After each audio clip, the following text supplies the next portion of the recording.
Depuis un dedans, depuis pendant là, si mon gars dans le ventre, il a choix pour décider sur lui. Je ne vais pas contre avec. Ça veut dire que la vie à recevoir le bon Dieu et l'autre monde. Ça veut dire que ce n'est pas lui qui décide de mettre tête dehors, ce n'est pas lui qui décide de vivre. Il dit même la vie à recevoir de quelqu'un. Ou recevoir la vie de Dieu d'abord et des gens qui acceptent la souffrance pour capable venir. Pour exister, vous devez recevoir quelque chose. C'est-à-dire pas rien qu'on gagne en vie qu'on peut recevoir. Pour aller à l'école, on dit monter ou faire un peu d'études. Mon bac comme professeur, c'est bon? Il n'y a pas quelqu'un qui t'a enseigné? Ou à travail? Ou un chef, ou un père, je ne sais pas. Ou un businessman, ou un corps à rentrer. Mais, ou recevoir. Ce n'est pas ou pas produire dans nous-mêmes, c'est que tu reçois toujours. On va suivre un peu pour comprendre l'idée de c'est-à-dire, tout ce qui est dans la vie, tout ce qui est ou recevoir. Si tu ne pas recevoir les gens, on ne peut pas dire comme ça, mais tu reçois ça de Dieu. C'est-à-dire, maintenant, tout ce qui est dans la vie, si c'est recevoir, elles n'ont pas de sujet pour vous glorifier de tout. Qu'as-tu que tu n'as pas reçu? Et si tu l'as reçu, pourquoi te glorifies-tu? Et bien, on va continuer, verset à continuer. Si tu l'as reçu, pourquoi te glorifies-tu? Pourquoi? Pourquoi Paul va dire, moi c'est quand je suis faible, c'est alors que je suis fort. Mes frères et sœurs, quel contraste! Si tu n'as pas la grâce de Dieu pour saisir qu'est-ce qu'apôtre Paul voulait dire, vous allez dire, mais qu'est-ce que cet homme-là est en train de dire? Je suis faible et je suis fort. Hein? Je suis faible, mais je suis fort. Les États-Unis,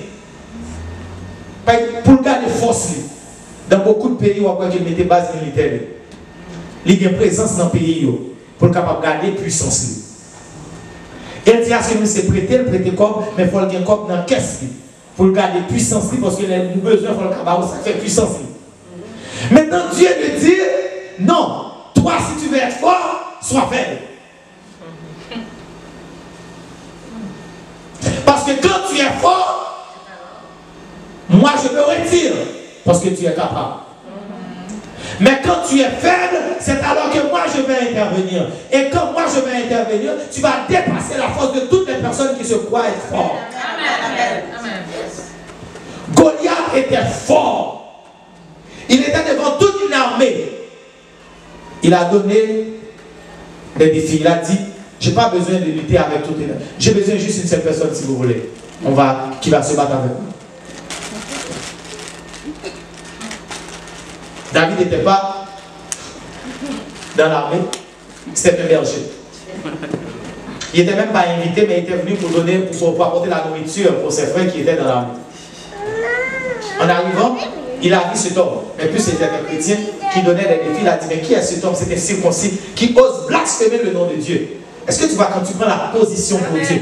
Il dit, on ne peut pas laisser quelqu'un un peu comme ça de blasphémer le nom de Dieu. Mais qui était ce petit David, 17, 18 ans? Hein? Il dit, moi, je vais combattre contre ce jeune homme. Mes frères et sœurs, c'est de la blague, hein? C'est de la blague.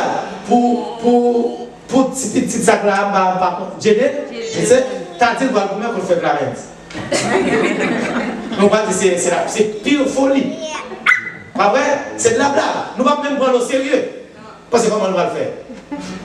Mais j'aimerais vous dire la grâce fait la différence. Alléluia. Il dit que il prend le même. C'est pour ça que j'aime David et Saül à ce moment-là. Oui, il était un roi déchu, mais il donne de la place aux autres. Il fait la place pour les jeunes. Parce que c'est lui qui a décidé que ne peut pas quitter l'allée. Mais il dit bon, vas-y. Les balles mettaient armure sous lui. David essaie armure. Après ça, il retire, il dit non, ça ne me va pas. Il prend un festival avec des petits roches. Et puis il dit maintenant, moi pas besoin de lance. Alléluia. Moi pas besoin de javelot. Moi pas besoin d'épée. Mais est-ce que tu vois, c'est pas la grâce? Il dit, toi tu vas te battre au nom de l'épée. Toi, tu vas te battre avec des épées. Tu vas te battre avec ta connaissance. Parce que tu es un guerrier dès ta jeunesse. Tu as appris à être guerrier. Tu as appris à travailler toujours pour avoir de l'argent. Tu as appris à faire des heures supplémentaires pour subvenir à tes besoins toujours. Tu as appris, tu as appris, tu as appris. Il a été dit, c'est comme ça que tu dois faire. Tu dois étudier encore pour pouvoir avoir un doctorat, pour pouvoir avoir une licence, pour pouvoir travailler. Tu dois tout faire. Tu fais tout, tu continues. Mais David, lui, il dit, moi, je n'ai rien. Mais une seule chose, au nom de l'Éternel, je m'avance contre toi. Et au nom de l'Éternel, pas au nom de Saül, pas au nom de personne, mais le nom de l'Éternel, c'est une âme puissante. Le nom de l'Éternel, c'est la grâce que Dieu nous donne pour combler nos faiblesses. Il dit, moi, je suis faible en moi-même, mais je sais, j'ai un Dieu qui est puissant. Je suis impuissant en face de ce problème. Je suis impuissant en face de mon mari. Je suis impuissant en face de ma femme. Impuissant en face de mes enfants. Impuissant en face de mon patron. Impuissant en face de l'immigration. Impuissant en face des autorités de ce pays qui me disent que je ne dois pas évangéliser dans les rues. Je ne dois pas prêcher la parole. Je suis impuissant. Mais moi, je dis, au nom de l'Éternel, je m'avance. Au nom de l'Éternel, je dois prêcher. Au nom de l'Éternel, je dois travailler. Au nom de l'Éternel, ma femme doit convertir. Au nom de l'Éternel, mon mari doit être chrétien. J'avance pas avec la force. J'avance pas avec les verbes. J'avance pas avec de l'argent. J'avance pas avec l'autorité. Mais j'avance au nom de l'Éternel. Et quand tu avances au nom de l'Éternel, mes frères et sœurs, tu as la garantie absolue et totale. Avance au nom de l'Éternel.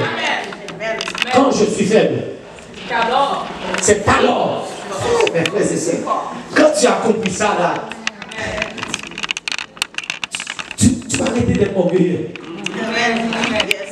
C'est l'orgueil nous rend fort, l'orgueil nous rend confortable. Moi, ça ne devrait pas être ici. Je suis de même, c'est comme ça devrait. Mais quand je suis faible, c'est alors que je suis fort. Regardez une grâce de Dieu, mes frères et sœurs. Alléluia. Amen. La grâce de Dieu ce matin. J'aimerais que vous puissiez saisir cette grâce. Parce qu'il a dit la grâce te suffit. Les chrétiens qui courent après des miracles, qui courent après tout ce que vous voulez, c'est parce que tu n'as pas compris la notion de la grâce.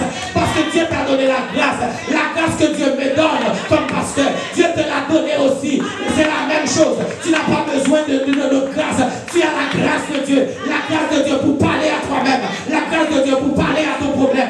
La grâce de Dieu. La grâce de Dieu pour parler, pour imposer de les mains sur tes enfants. La grâce de Dieu pour prier pour ton mari. La grâce de Dieu pour prier pour ta femme. Tu n'as pas besoin de quelqu'un d'autre parce que Dieu t'a fait grâce. Il a dit sa grâce te suffit ce matin. Tu cours toi après d'autres choses, mais cette chose-là, ce n'est pas la grâce. Quand tu cours après un homme, tu vas honorer un homme. Quand tu cours après un homme, tu vas vénérer un homme. Mais quand tu cours après Dieu, rien que pourra, tu vas honorer Dieu. Quand tu cours après Dieu, tu vas honorer Dieu. Voilà pourquoi je vous encourage à courir après Dieu, à chercher Dieu, à aimer Dieu. Dans sa grâce, tu vas te réjouir.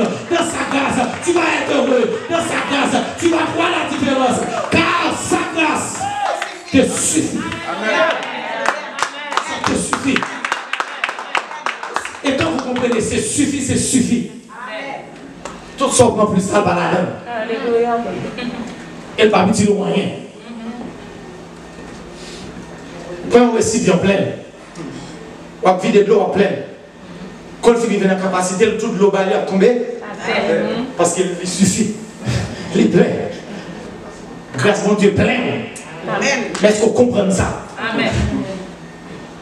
Maintenant, il dit, veillez à ce que nul ne se prive de cette grâce-là qu'on est venu parler ce matin. Parce qu'il y a une possibilité, tu es à l'église, mais tu te prives de cette grâce. Il y a une possibilité, tu es choriste, tu es chanteur, tu es pasteur, tu es tout ce que tu veux, mais tu te prives de cette grâce-là. Mais il dit, veillez à ce que nul ne se prive de cette grâce. Tu vois, tu vas être amer quand tu n'as pas compris la grâce de Dieu. Parce que tu veux être comme l'autre. Tu veux avoir les bénédictions de l'autre. Comme si c'est seulement le Dieu, c'est le Dieu de l'autre. Il n'est pas ton Dieu. Tu deviens amer. Et quand tu es amer, tu vas être contagieux aussi avec d'autres personnes. Amen. Est-ce que vous suivez? L'or amer comme ça, on va le faire, monde commence à parler mal. Ça veut dire mettre chrétien dans le problème. Bien entendu, chrétien pas bien mauvais dire.